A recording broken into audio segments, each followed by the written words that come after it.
dijimos que íbamos a comenzar y vamos a arrancar el día de hoy con los patriarcas, ¿sí? Y yo mencioné así de entrada, es lo que vamos a hablar ahorita en esta primera sesión, ojalá alcance a cubrir bastante, ¿sí? Que tenemos 3 ciclos o 3 patriarcas principales en la historia de Abraham, la historia de Jacob y la historia de José, ¿sí? Y algunos dirán, bueno, Isaac, ¿qué? Isaac, su historia, y si usted la abre en la Biblia, y si usted abre su Biblia, va a ver, Isaac es más como sándwich, es más como que un eslabón para conectar la historia de Abraham, al menos en Génesis, para conectar la historia de Abraham con la historia de Jacob, ¿sí? Entonces tenemos 3 grandes ciclos, el de Abraham, el de Jacob y el de José, ¿sí? Entonces, estas 3 historias, la historia de Abraham, su vocación, su llegada a Canaán, el nacimiento de su hijo Isaac, ¿no? Después la cuestión con Ismael y los herederos de la promesa, ¿no? Y finalmente a este le sucede y narra un poquito de historia de Jacob de Isaac, y brincamos a Jacob. Jacob, que termina siendo el preferido por Dios, y no es Saúl, su hermano, que era el primogénito, es toda una historia, ¿sí? Y después el nacimiento de sus hijos, ¿no? Sus 12 hijos, hoy lo vamos a repasar con calma, el nacimiento de sus 12 hijos, las 12 tribus, que el 12 otra vez, 12 también es un número simbólico, también significa algo. 12 representa también de alguna manera totalidad y representa siempre comunidad, pueblo de Dios, un grupo escogido. Por eso tendremos en el Nuevo Testamento, ¿sí? En el Nuevo Testamento tendremos 12 apóstoles también, que ahí sí se habla más y a lo mejor históricamente sí es más cercano a que había 12, pero mencionar 12 como tal ya simboliza como un pueblo de Dios, ¿no? Encontraremos en Apocalipsis el famoso 144,000, y el 144,000 es la multiplicación, el múltiplo de 12 por 12 por 1000. 12 por 12 por 1000, antiguo pueblo de Dios, nuevo pueblo de Dios, y 1000, una cantidad incalculable. El 144,000 entonces significará el antiguo pueblo escogido por Dios se salvará, el nuevo pueblo de Dios se salvará, y una cantidad incalculable. De 1000 para arriba los judíos ya no contaban, entonces como que era más bien como un número al tanteo, Esto es importante. Entonces 12 hijos tendrá Israel, ¿no? Y de esos José, el penúltimo será como que el beneficiado, y vamos a tener la historia de José hacia el final de ¿cómo se llama? E iré con calma sobre algunos detalles hacia el final de Génesis, ¿no? Y hablará de cómo, ¿no? Su papá lo quiere mucho, y voy a explicar por qué, y luego lo de los sueños, es el José el soñador famoso, y luego cómo es vendido por sus hermanos, termina en Egipto, se asenta en Egipto, y con un propósito, y después sus hermanos tienen que ir a Egipto, y su papá también, y termina en Egipto la familia completa. Y a mí me parece que de hecho la historia tiene ese desenlace porque Éxodo, que es un libro aparte, es como que avanzamos y luego te regresas otra vez al comienzo con Éxodo de alguna forma, y pero quiere Génesis terminar y dejar como por sentado la situación que el pueblo de Israel iniciará en Egipto, ¿no? Ya una vez que muere Jacob y muere José en Egipto, pues habrá un silencio bíblico, ¿sí? Es decir, otra laguna cronológica impresionante, un silencio bíblico de más o menos 400 años. Otra vez, acá tenemos un múltiplo de 40. 400 años, no hay historias, o sea, muere José, y de José, otra vez, y a lo mejor ahí hubiesen podido hacer esto, de José a Moisés, ¿sí? Que es el siguiente personaje importante de la escritura en estos 2 libros que se unen ahí, ¿sí? Hay más o menos 400 años. Entonces, se puede decir otra vez, lo que van a haber hecho es que estirar la vida de José, si hubiesen hecho lo parecido a lo que yo le estaba comentando de los primeros 11 capítulos, pero habla de un silencio bíblico de 400 años, ¿sí? ¿Qué vamos a encontrar en estas historias que son fenomenales, son fascinantes, de verdad son fascinantes?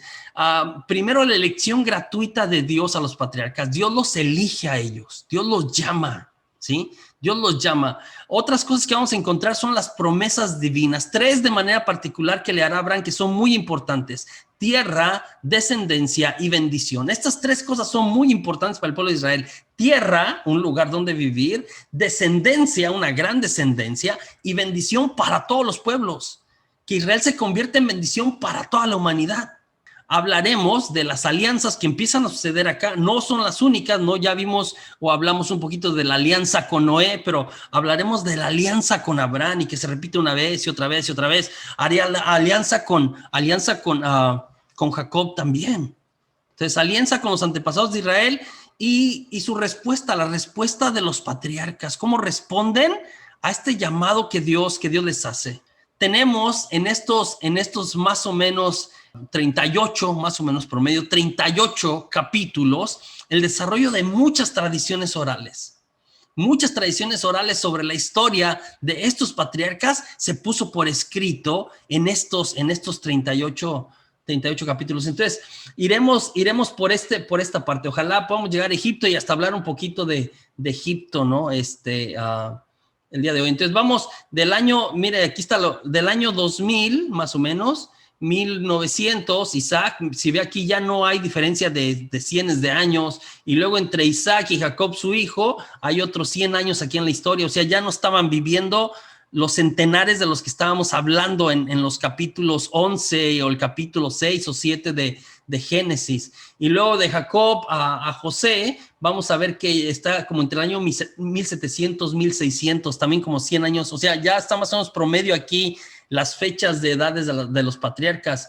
Y del 1600 vamos a ver cómo va a haber este silencio bíblico, y vamos a brincar de aquí hasta el 1200 promedio, 1300, 1200 por ahí, ¿sí? Es este silencio bíblico. Entonces, la historia de Abraham. Primero, ¿sí? Yo aquí lo puse Abraham, pero en realidad se empieza llamando sin la H-A. Entonces, al principio es Abraham, y Abraham quiere decir padre de muchos. El nombre de Abraham es padre de muchos, y hasta parece ser así medio chistoso y medio burlesco, ¿no? Medio burlesco, porque en realidad padre de muchos, su historia va del capítulo 12 al capítulo 25, ¿sí? Este padre de muchos en realidad no podía tener hijos. Ahí es donde es como que otra vez esto que le llaman que es el colmo, ¿no? Es el colmo que se llamaba Abraham y no podía tener hijos. Al menos su esposa no podía tener hijos. Su esposa Sara era estéril. Es importante. Entonces, se llama Abraham, que quiere decir padre de muchos, y no puede tener hijos. No había podido tener hijos. Y entonces Dios lo llama, ¿sí? Dios llama a Abraham, y voy a ir a esa parte. Y en Génesis 12 del 1-25 tenemos la historia de Abraham. De Génesis 12:1 a Génesis 25:8 tenemos esta historia, ¿sí? Entonces, la mayoría de los sucesos, acontecimientos giran alrededor de las 3 promesas. Todo lo que vamos a encontrar acá, y se va a renovar la promesa o la alianza una y otra vez. Tierra, descendencia y bendición. Y estas tres cosas se las cumplirá Dios a Abraham de manera parcial. Es decir, le dará una tierra a Abraham, por supuesto, le dará descendencia, por supuesto, le dará bendición, por supuesto, pero no totalmente como dice al principio. Dios se lo cumplirá a través de los años, ¿sí? De una manera completa, total. Acá tenemos al primer hijo, Ismael, y ahorita les voy a explicar la historia, porque Sara, su esposa, no podía tener hijos. Entonces bajan a Egipto, y este es un pasaje extraño. Yo lo explico en el curso de Daniel, cuando hablo de la historia de Sara. No pueden tener hijos, entonces bajan a Egipto, y en Egipto compran una esclava, la traen a la esclava, y como Sara no puede tener hijos, ya les hizo Dios la promesa, y le saca mira, y es maravilloso. Dios le hace una promesa y le dice en medio de la noche, y esto es maravilloso, la primera vez, y renuevan la promesa varias veces, pero la primera vez lo saca, ¿no? Lo saca en la mitad de la noche cuando lo llama y le dice, no, te daré una descendencia como las estrellas del cielo, ¿no? Y voy a pasar Voy a pasar esta imagen, ¿no? Entonces en la noche se ven las estrellas, como las estrellas del cielo y como las arenas del mar, ¿no? Una gran descendencia le está prometiendo Dios, ¿no? A Abraham. Entonces te daré una gran descendencia, como las estrellas del cielo y como las arenas del mar. O sea, como que, órale, cuenta las estrellas, no se pueden contar. Cuenta las arenas del mar, no se pueden cantar. Estamos hablando de una descendencia incontable, impresionante. Que era estéril, y esto va a aparecer, este patrón va a aparecer en la Biblia una vez y otra vez y otra vez. La mujer que era estéril da a luz. Donde no hay vida, ¿sí? Dios la suscita. Esto es maravilloso. Se va a repetir una vez, otra vez, otra vez. Se va a repetir con Samuel, se va a repetir con Sansón, se va a repetir con se va a repetir con Juan el Bautista, pero se va a repetir en varios momentos de la historia. Que la mujer que no puede tener hijos, termina teniendo hijos. Esto es muy importante. Dios es el Dios de la vida. Esto nos habla. Tenemos entonces, vienen de Egipto, ¿sí? Echan mentiras, en Egipto echan mentiras. Esto es una cosa particular que yo menciono. Echan mentiras y dicen que Abraham dice que Sara no es su esposa, que Sara es su hermana. Y esta es una mentira a medias. Yo explico cuando saco lo del genograma, porque en realidad Sara, ¿sí? Sara sí era hermana, media hermana de Abraham. Era hija de su papá, pero hija de una mamá diferente. Entonces tenían el papá en común, eran medios hermanos. Y estos dos medios hermanos terminan juntándose. Ahora, en la época patriarcal, ahora nosotros llamaríamos eso incesto, o no es legal, no se puede, ¿no? Pero en la época patriarcal, casarse entre mismos familiares era normal. Era normal. Digo, a mí José Juan todavía me tocó, no sé si ustedes llegaron a conocer, pero a mí José Juan todavía me tocó que, por ejemplo, en algunos ranchitos, en algunas comunidades, ¿no? Que pertenecían al pueblo donde yo vivo, todos se apellidaban González, era el rancho de los González. Y el rancho de los González, por escoger un apellido, pudo ser Rodríguez, Becerra, Pérez, Campos, Macías menos, todos menos Macías, perdón. No, podía ser cualquier apellido y era como que todos en ese rancho se llamaban así. De hecho, si uno de los Rodríguez quería venirse a robar una de las González, lo sacaban a balazos, ¿no? Eso quería decir, aunque parezca raro, que mínimo entre primos se estaban casando en esa comunidad. Entre primos. Era normal. Entonces echa mentiras a Abraham y dice que no es su esposa, que es su hermana. ¿Para qué? Para salvar el pellejo, para que no lo maten. Otra vez estamos hablando de hace muchísimos años, costumbres medio extrañas, y se da por hecho acá que si tú estabas con una mujer y a alguien más le gustaba a tu mujer, esa persona podía matarte a ti y quedarse con tu mujer. Como que eso era normal en la época patriarcal. Entonces Abraham, para que no lo maten en una tierra extranjera y se queden con su mujer, dice que no es su mujer, que es su hermana. Que Sara es su hermana. Le gusta a mi hermana, órale, ¿no? Echa una mentirilla. Y al final se los cachan y se tienen que regresar, los descubren y pasa lo mismo otra vez. Abraham repite junto con Sara esta mentira varios capítulos más tarde y luego su hijo lo repite otra vez. Sí, repiten el patrón y yo digo, por eso con Jacob termina depositándose como una historia de mentira de alguna manera. Bueno, en Egipto compran a una esclava egipcia que se llama Agar.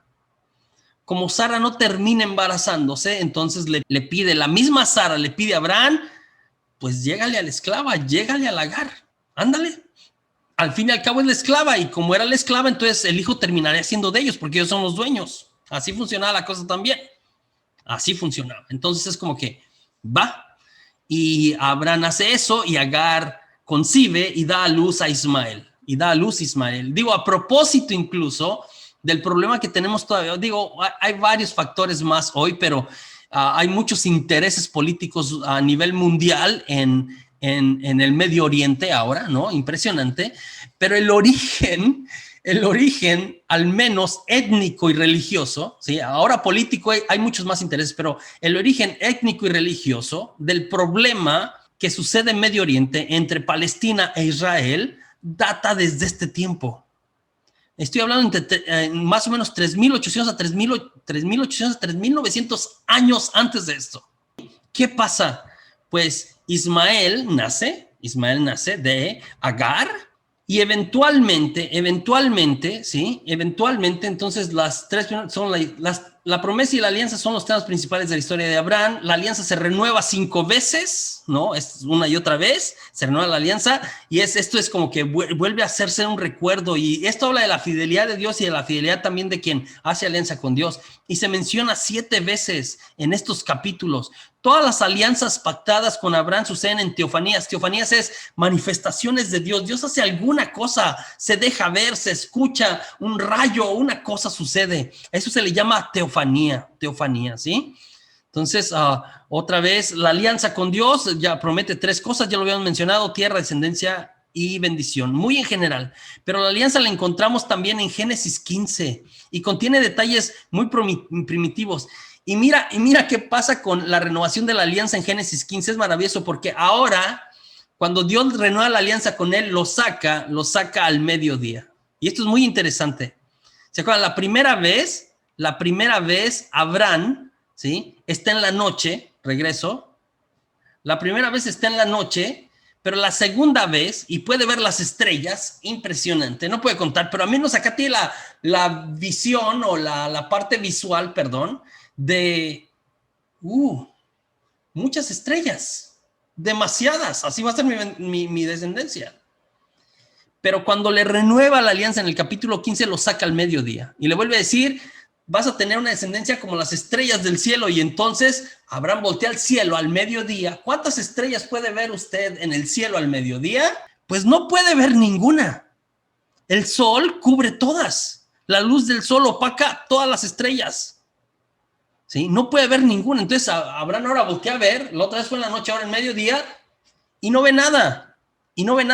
Pero esto nos enseña algo también, es decir, hay ocasiones que Dios nos promete cosas y que nosotros no vemos por dónde. Es como que, ¿cuándo va a pasar, Señor? ¿Cuándo va a pasar esto en mi vida? Tú me lo prometiste. Y que tú no veas las señales de la promesa de Dios que están ahí, no quiere decir que la promesa no va a suceder. Abraham ya no vio las estrellas, ya no la vio, ya no fue tangible. Sin embargo, confió. Las estrellas están ahí, no las ves, pero están ahí al mediodía. No se han ido, siguen ahí, no son visibles. A veces, las promesas de Dios no son visibles, no quiere decir que se fueron. Entonces, en el capítulo 16 vamos a ver el nacimiento de Ismael, ¿no? El nacimiento de Ismael, y voy a pasar a eso, ¿no? El nacimiento de Ismael. Aquí está aquí está Sara con Isaac, después nace Isaac, ahorita les digo cómo va la historia ahí, pero aquí está Ismael ya más grande y aquí está Agar, ¿sí? Entonces, ¿qué pasa? Pues nace Ismael y lo toman y es maravilloso, ¿no? Bueno, pues ya tiene mínimo un hijo. Dios prometió una gran descendencia, tiene mínimo un hijo y le ponen Ismael, ¿no? Ismael. Y a Ismael empieza a crecer y cuando empieza a crecer, entonces los ángeles del Señor, en Mambré, se llama la ciudad, en Mambré, se le acercan a Abraham, se le vuelven a aparecer, otra teofanía, se le vuelven a aparecer y le dicen, ¿no? Le dicen, oye, el Señor te prometió que te iba a dar un hijo, ¿sí? De tu esposa. Y entonces, en el capítulo 17 se presenta esto, ¿sí? Del Génesis, y le dice, y era un hijo de tu esposa, no de tu esclava, de tu esposa. Si Dios dijo que iba a ser de tu esposa, iba a ser de tu esposa. Y entonces está afuera de la tienda donde los ángeles lo visitan a Abraham, ¿sí? Está afuera Sara, y cuando escucha otra vez, ya han pasado años, ya nació Ismael, ya creció Ismael un poquito, ¿sí? Ya está más viejo Abraham, ya está más vieja Sara. Tú y yo sabemos también, biológicamente, que llega un punto, ¿no? Si Sara era estéril, pues con más ganas menos podía. Y si Abraham había podido, ¿no? También, digo, porque luego los hombres somos así como que más barabucones con esto, pero pues también pasa, no es lo mismo, los años también pasan factura. Entonces, Sara era bastante, ya más con años, Abraham también. Entonces, cuando Sara escucha detrás de la tienda que ella va a concebir un hijo de Abraham, se empieza a reír, le parece muy gracioso, se empieza a reír como, ja, ja, ja, ¿no? Como claro, sí, Chuy, ¿no? Como ¿Cómo crees? Y a veces, yo no sé si estaba riendo de ella misma o se estaba riendo de Abraham o de los dos, ¿no? O de las situaciones como que, hello, Dios, o sea, si ya no pasó, no pasó, ¿sí? Se ríe. Por eso cuando nace Isaac, Isaac significa en hebreo el que ríe o el hijo de la risa, porque a su mamá le pareció muy gracioso. Y porque los ángeles dijeron, a la vuelta de año te nace un hijo de tu esposa Sara. Y otra vez, Dios siempre cumple sus promesas. Y nace Isaac. Pero entonces empieza a ver que empieza a crecer Isaac y empieza a ver la misma Sara que Isaac e Ismael juegan, ¿no? Conviven juntos. Y entonces empieza a ver a Ismael como una amenaza para Isaac. ¿Por qué? Otra vez por la tradición judía de la bendición y de la herencia que va al primogénito. La bendición y la herencia, ¿sí? Por cuestión de tradición, iría para Ismael, no para Isaac. Y entonces esta misma Sara que tenemos aquí, que le pidió a Abraham como, órale, llégale. Por eso es como que Dios vino y le dijo a Abraham, a veces Dios nos promete cosas, disculpen, a veces Dios nos promete cosas y nosotros nos aborazamos. Hacemos como Sara, como no vemos por dónde llega y a veces nosotros provocamos que las cosas sucedan. Las cosas que Dios nos promete, provocamos como que, le voy a buscar por acá. Sí, lo voy a buscar por acá. Dios me prometió un buen marido, le voy a buscar por acá. O lo que sea, no lo sé. Un buen trabajo. Y nos aborazamos. O quiero terminar algo. Dios dijo que, pues Él caminaba conmigo y me aborazo. Y hacemos lo que Sara. Y lo que hacen los ángeles es decir así como que, Abraham, no nos ayuden. O sea, Dios no necesita ayuda, Dios cumple. Y a menudo cuando el ser humano quiere ayudarle a Dios en lo que Dios ya nos prometió, terminamos regando el tepache. ¿Cómo sucede con Sara? ¿Cómo sucede con Sara? ¿Sí? Al final Sara le pide a Abraham, despide, corre, deja ir a Agar y a su hijo. Déjalos ir. Porque ve que Ismael va a ser una amenaza para Isaac en cuanto a la bendición y la descendencia. Y entonces Sara, que fue la que dijo, vamos a darle una ayudadita a Dios, ahora se arrepiente y dice, no, corre a la mujer.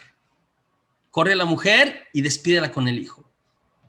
Asumo que este territorio donde estaban, ¿sí? Donde estaban, y no es como que la despide y no le da nada, me imagino que despide Abraham, me parece, no lo explicita, pero lo entendemos de alguna manera y le dice a Agar, gana para aquel rumbo, ¿no? Algunas tierras que a lo mejor eran de Abraham, ¿sí? Gana para aquel rumbo, ¿sí? Y ahí crece un pueblo nuevo. Y la descendencia de Ismael serán los musulmanes, será Palestina.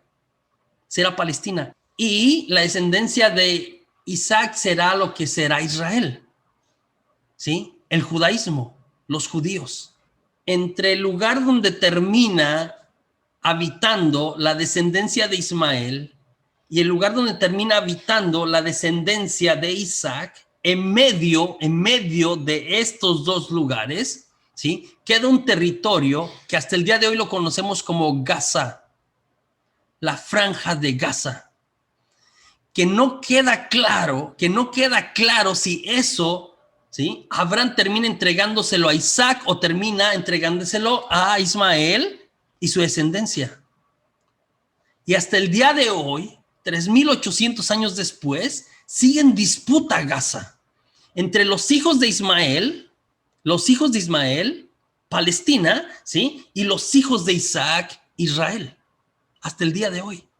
Ismael es el ancestro del mundo árabe, del mundo y la religión islámica. Isaac será el del judío. Son las dos grandes religiones antiguas, más moderno el cristianismo, pero las tres religiones más grandes del mundo, ¿sí? Judaísmo, islamismo, segundo, ¿sí? Cristianismo es el número 1, pero judaísmo y islamismo son las dos que siguen. Y también acá está algo impresionante. Dios le prometió a Abraham que sería padre de una gran descendencia. Nunca se imaginó. Mira, todo el Islam, todo el mundo y la religión islámica le llaman a Abraham padre Abraham. De hecho, parte del conflicto, incluso religioso, es ellos creen que el verdadero descendiente de Abraham el que heredó la bendición es Ismael. Los judíos creen, y nosotros los cristianos también, que es Isaac, Y bueno, ahí está. Nosotros decimos que no, que Ismael no es, pero ellos dicen que Isaac no es. En fin, los dos le llaman Padre Abraham, Padre. Nosotros los cristianos también le llamamos a Abraham Padre Abraham, el Padre de nuestra fe. Entonces, las tres religiones más grandes del mundo que existen hoy, el Islam, el judaísmo y el cristianismo, le llaman a Abraham Padre Abraham. Y todos los que han existido a través de la historia en estas tres religiones, que son las tres más grandes del mundo y de la historia moderna como la conocemos, ¿no? De la historia de los últimos 2000 o 3000 años más o menos. Imagínese, ¿no? Si hoy pusiéramos en conjunto, no sé cuántos son, pero todos los cristianos, todos los judíos y todo el Islam, me parece que hoy en día son como 2.5 billones. ¿Sí? Entre estos tres grupos. Después los demás son más ateos, pero entre 2 y 2.5 billones forman esos tres grupos que le llaman a Abraham Padre Abraham, más todos los que han existido. Bueno, aquí está lo que yo le comentaba en el 16. Sara toma la iniciativa y le da a Abraham a su esclava Agar para que tenga un hijo. Sara vive para dar honor a su nombre y se va amargando. De hecho, el nombre de Sara tiene que ver con amargura. Cualquiera que se llama Sara, pues ahí lo procesa de alguna manera, se va amargando mientras que Agar se embaraza, le nace el hijo, está feliz y después termina resentida diciendo como, despídela. Entre esta parte del nacimiento de Abraham y luego de Ismael, viene la visita de Abraham en Mambré, ¿no? Que es otra teofanía, pero después de ahí nos empieza a hablar de estas dos ciudades, de Sodoma y Gomorra, que son las ciudades en donde se va su sobrino Lot. Entonces, cuando Abraham sale de Ur de Caldea, que es la parte de Mesopotamia, sale de Ur de Caldea, donde Dios lo llama, ¿no? Cuando sale de ahí, se trae a su sobrino Lot. Y ya habitando la tierra, ¿no? Tanto Lot como su tío Abraham, ¿sí? Tienen sus ganados y tienen sus criados y todo, y se empiezan a pelear entre ellos. Entonces, Abraham decide como que vamos a separarnos, tú escoge, ¿no? Tú escoge para dónde, y Lot otra vez se deja llevar por lo visual, y mira que esta parte del Jordán es verde, ¿no? Y le deja a su tío como la parte montañosa, a Abraham, como la parte montañosa, que es más difícil para pues eran como ganaderos de ganado pequeño, como cabras, ovejas por ahí, ¿no? Y él escoge la mejor parte y termina en estas dos ciudades que están bien locos, que nos narra esta historia, ¿no? Se separan, de hecho, nos narra la separación de Lot y de Abraham desde el capítulo 13, ¿sí? Desde el capítulo 13 se separan por los problemas que había. Lo atacan, de hecho, a Lot ya viviendo allá lo atacan y tiene que ir a Abraham a rescatarlo. Esto lo tenemos en el capítulo 14, ¿no? Otra vez, a propósito de que no todo lo que brilla es oro, ¿sí? Lot se fue como que, mira, qué bonito allá, qué bonito, ¿no? Y se fue por lo bonito y le terminó yendo mal. Pero bueno, finalmente después tenemos que termina en Sodoma y Gomorra, que habla de los pecados morales de Sodoma y Gomorra, pero muchos biblistas señalan que el pecado más grave de estas ciudades era su inhospitalidad. Claro, la cuestión moral estaba de locos, ¿no? Estaba de locos. Abraham habita en esta tierra, ¿no? Ya lo había rescatado una vez, Lot habita en esta tierra, ya lo había rescatado su tío Abraham una vez, pero esta gente es loca, ¿no? Lo vienen a visitar a Lot, unos ángeles, y la gente, ¿no? Otra vez, con desviaciones sexuales terribles, quieren abusar, quieren tener relaciones con los visitantes, otra vez que se presentaban como personas, ¿no? Lot, y es un pasaje extraño, otra vez estamos hablando de la época patriarcal, Lot termina diciendo así como que les puedo prestar a mis hijas, pero no a mis visitantes, ¿no? Otra vez en la cuestión, y a nosotros ahora nos puede parecer como absurdo, ¿no? La cuestión, pero es, Lot es hospitalario. Primero, bueno, no le queda otra cosa, es un abuso lo que quieren hacer, ¿no? En fin, la ciudad está terrible, tanto Sodoma como Gomorra, que es donde habitan, ¿no? Y Dios decide destruir, ¿no? Esta idea que tenemos aquí todavía en el Antiguo Testamento, Y entonces Abraham hace una oración impresionante. La encontramos por ahí en el capítulo 18, en el versículo 16, una oración de Abraham de intercesión por Sodoma y Gomorra. Y esta oración es al puro estilo del tianguis o de la pulga o del mercadito, ¿no? Del pueblo, ¿no? Cuánto es lo menos, ¿no? Cuánto es lo menos. Entonces, Abraham se agarra hablando con Dios. Es muy chistosa la oración. Se agarra hablando con Dios, ¿sí? Es modelo de intercesión de alguna manera, pero se agarra hablando con Dios y le empieza a decir, oye Dios, ¿y qué tal si hay 50 justos en Sodoma y Gomorra? ¿Qué tal si hay 50 justos? ¿Aún así vas a destruir las ciudades? Y Dios le dice, Abraham, si hay, empieza a interceder. O sea, Señor, tú eres un Dios justo, y le empieza primero así como que a adularle de alguna manera, ¿no? Como esta confianza, la oración es extraña, y dice como que si hay 50 justos, la vas a destruir, y Dios así como que si hay 50 justos, no o sea, se salva la ciudad completa por 50 justos. No hay destrucción. Señor, ¿qué tal que no hay 50? ¿Qué tal que nada más hay 40? Supongamos que hay 40, Señor. 40 todavía son. Si hay 40, ¿vas a destruir la ciudad? Dios otra vez. Pues si hay 40 justos, ¿sí? No destruyo la ciudad. No destruyo la ciudad. Y ahí va otra vez al puro estilo del tianguis y de la pulga y del mercado. Señor, disculpa mi atrevimiento, disculpa, ¿qué tal que no hay 40? ¿Qué tal si hay 30? ¿Qué tal si encontramos 30, Señor? 30. Pues por los 30 no destruyo la ciudad. Pues, Señor, ya me atreví, digo, de hecho, ya estamos aquí, ya me atreví, ya le entré, ya empecé, ya me estuve aquí medio rebajando un poquito. ¿Qué tal si nada más hay 20? Señor, ¿qué tal? Nomás 20. Pues por 20 justos que haya, no voy a destruir la ciudad. Y basta al extremo, el último relato es como, ya, Señor, última, prometo, última. ¿Qué tal si hay 10?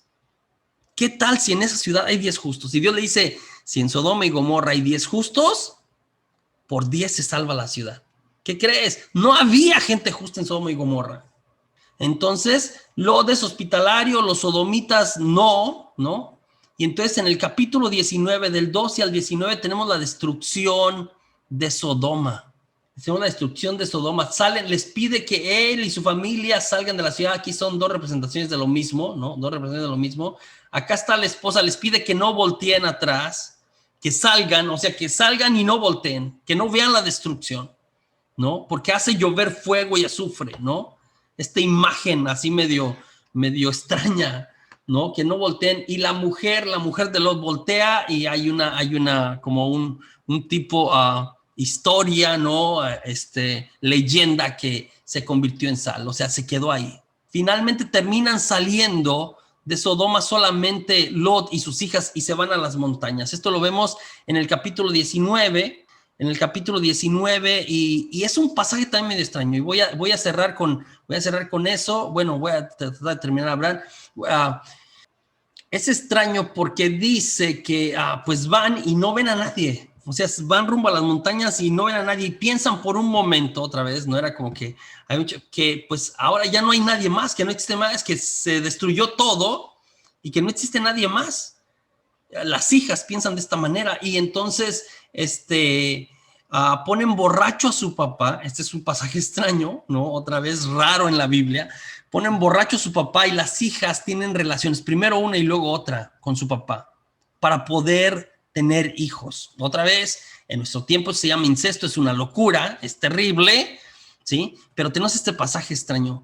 Y este pasaje extraño nos enseña una cosa que yo quiero explicarle. Otra vez, la revelación es progresiva, va de poco a poco. Hay cosas que encontramos aquí de costumbres de ese tiempo que nos parecen absurdas, y que Dios las irá purificando. Es decir, Dios entra en la historia del pueblo. Esta es la historia de un pueblo y cómo actuaba ese pueblo. Y poco a poco va llevando ese pueblo hacia la perfección.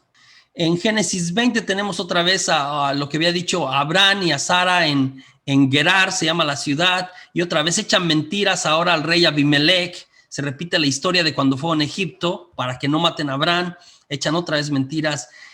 Y en el capítulo 21 en el capítulo 21 nace Isaac, crece Isaac, y luego cuando Isaac es un muchacho, esto es importante también, cuando Isaac es un muchacho, Dios se lo pide.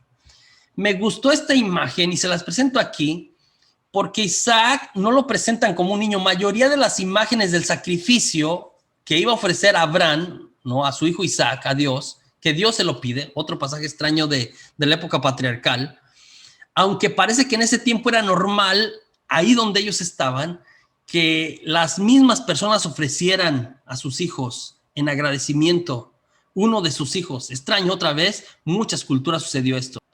En muchas culturas antiguas, ¿no? Los mayas, sabemos, otras culturas, sí, que ofrecían a los dioses seres humanos, a veces la misma familia, a veces esclavos, pero a veces la misma familia, en busca de un favor. Era la manera que entendían, ¿no? Así medio animista, cómo actuaba Dios. Entonces, Abraham es presentado como un ser fiel a las promesas de Dios, es fiel a las promesas de Dios. Abraham no es presentado como una persona perfecta, santa, ¿no?, sin mancha, sin error. Simplemente él escucha la voz de Dios. Se equivoca en algunas cosas, por eso vemos esto de que echó mentiras en Egipto, después echó mentiras en Gerar, dijo que Sara no era su esposa, pero en general, cuando Dios le pide algo, él cumple, ¿sí? Abraham siempre adoraba a Yahvé cuando se paraba en sus viajes, y la prueba de fuego de la fe de Abraham es cuando le pide a su hijo Isaac en sacrificio. Y ahora, esto también ya es como un previo. Esta historia es fascinante por varias cuestiones, ¿sí? Es un previo ¿cómo se me va el término ahorita? Si lo recuerdo, se los digo. Esto prefigura lo que sucederá ya con Jesús, ¿sí? Acá Dios Yahvé le pide a Abraham que le entregue a su hijo en sacrificio, como prueba de fidelidad. Al final, en este monte, en el monte Moría, escuche esto, en el monte Moría es que le pide esto, que Dios le pide a Abraham que en el monte Moría le ofrezca a su hijo. Ahora, otra vez, regreso a la imagen. Su hijo, Isaac, no es un muchachito, como un muchachito así flaquito, ñanguito, como de 8 años, 7 años, hasta 6 años, como chiquitito. No. Isaac era un adulto, era un muchacho ya hecho y derecho, probablemente más fuerte, más musculoso ya que su mismo papá, porque hasta mucho tiempo hemos entendido este pasaje como el sacrificio de Abraham de su hijo, y no, aquí en realidad tenemos el sacrificio de Abraham, el padre que ofrece al hijo, pero el hijo que acepta el sacrificio. Y presento esta imagen porque probablemente, otra vez, mire, Isaac cargó con la leña para el sacrificio, ¿sí? Si hubiese tenido 8, 7, 6 añitos, ¿sí?, 2 palos hubiese cargado el muchachito. No, cargó la leña, era un muchacho fuerte, por una buena distancia. Había estado con su papá muchas veces donde habían hecho sacrificios, él conocía como el ritual, ¿sí? Y acá no llevan cordero, y le pregunta, ¿dónde está el cordero, papá? ¿Por qué él cargó la leña? No hay cordero, y al final, ¿sí?, es Isaac se ofrece, y esto hace más prefigura de lo que pasará, extraño, lo que pasará en Jerusalén, ¿sí?, más o menos 1800 años después.